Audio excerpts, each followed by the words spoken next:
Hi guys, so magandang hapon. So, eto na naman tayo. Kwento-kwento lang, pero totoo to. Meron akong mga taong nakilala dito sa mundo ng social media, guys. So, merong mga bashers, meron din hindi. So, ito meron akong makonsider ko siyang isang basher. Alam mo yung controlling, tapos pakialamero. Alam mo yung mga ganong tao? Ito lang masasabi ko. Walang ni sino man na magkokontrol sa akin. Gagawin ko kung ano yung gusto ko dahil alam ko kung ano yung kaya ko.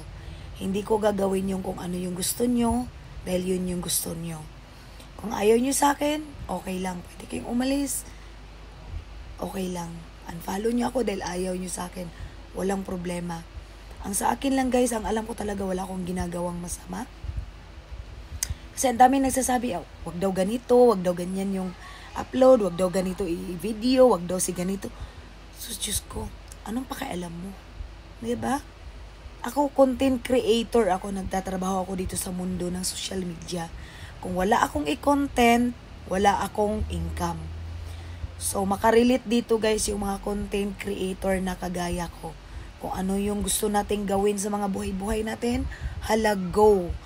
Go on the go. Go for the views. More views, more money. More bashers, more money.